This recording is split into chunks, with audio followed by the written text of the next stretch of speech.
I'm Hugh Hook, this is The Real Review, and we're talking to Claire Halloran, who is the Chief Winemaker at Tarrawarra Estate in the Yarra Valley. Welcome, Claire, and congratulations on being one of our top wineries of the year for 2021. Thanks, Hugh. It's great to be here. It's unfortunately we're not in person, but it's still wonderful, and it's a great honour to be in the top 20. I was really quite excited to achieve that this year. So thank you so much. Excellent.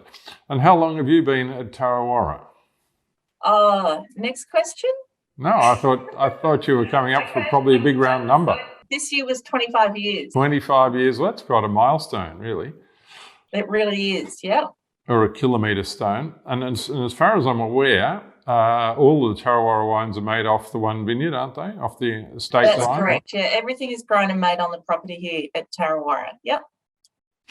It's, Claire, Tarrawarra's in one of the warmer parts of the Yarra Valley, I think, and yet you produce very good Chardonnay, very good delicate white wines. Am I wrong about that, or do you have various different aspects of your vineyard that suit different grape varieties?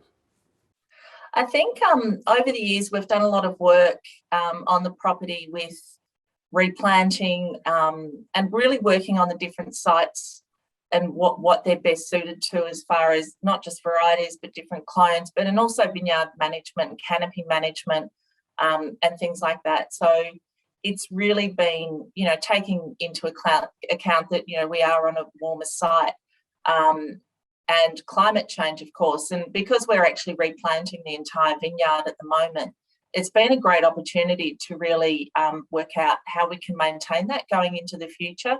So it really is about, it's deliberate things around, picking, as I said, vineyard management, clonal selection, picking dates is obviously really important, and then how we treat them in the winery. If there's one thing about the Tarrawarra production that is responsible for the quality of the wines, what would that be, do you think?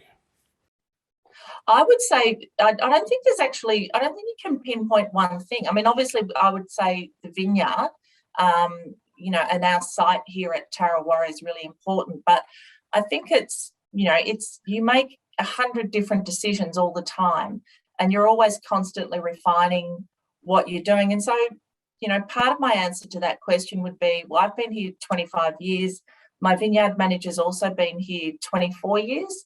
And with that combined knowledge of every site, because we grow fruit on 28 different sites on the property, and our combined knowledge and understanding of every site and how they perform every year, and using that to inform our decisions and what we do going forward, and how we pick and make the wines. I think that's been really important. I don't think that can be underestimated. Fair enough. And you mentioned before, some of our listeners might wonder why you're replanting the whole vineyard. And I'd imagine there's a little vine louse called Phylloxera, which is making its presence felt in parts of the Yarra. Is that the reasoning behind that? Yes. So we first found Phylloxera on the vineyard in 2016. So we started replanting that year. So we're a fair way through the process now.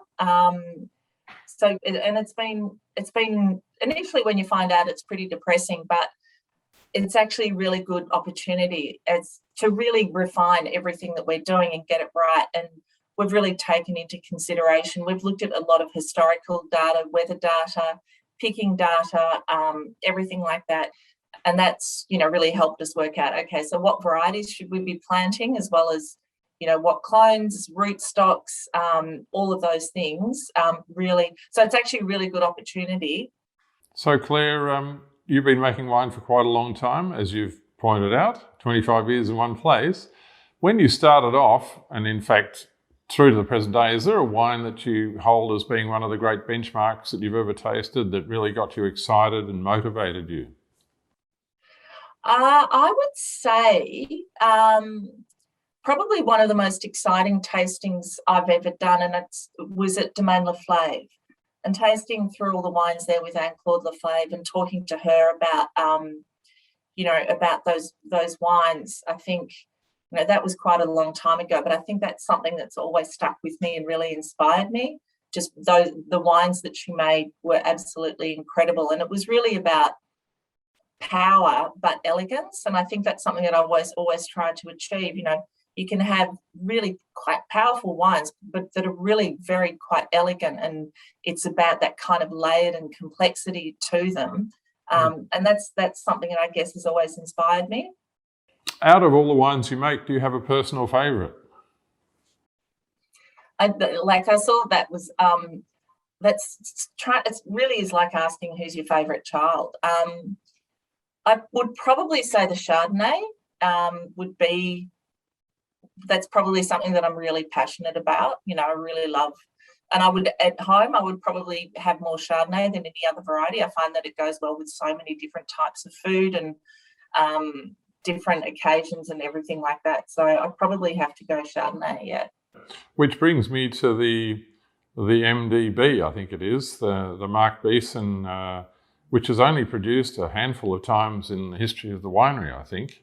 Correct. What can you tell us a bit about that wine? It's a sort of super reserve or an ultra reserve, isn't it? Yeah, so the MDB the first MDB we did was the 1998 Pinot Noir. We did a small volume of Pinot, and it was really about, because when we make the wines, they go into barrel and they stay in barrel, and then we don't rack them or anything post-primary or post-malo. We just leave them in their barrels and everything is done to each individual barrel. And occasionally, you're going around, and if it's a really good year, you'll taste a barrel and you'll just go, oh, wow, that is amazing. Like, that is just so delicious and so perfect. And it's really about going, okay, I don't want to lose that. I don't want to put that with something else. I just want it to be, I want to keep that separate. And that's really where those wines come from. So that's why we've only made it a few times, because it's something where it's a very small parcel which has absolutely everything that we're looking for in a wine all by itself, and it doesn't need anything else, and it just stands up by itself. Claire Halloran, Chief Winemaker, Tarrawarra Estate, thank you very much for talking to us, and congratulations again for being one of our top wineries. Thank you so much. Thanks, Ewan.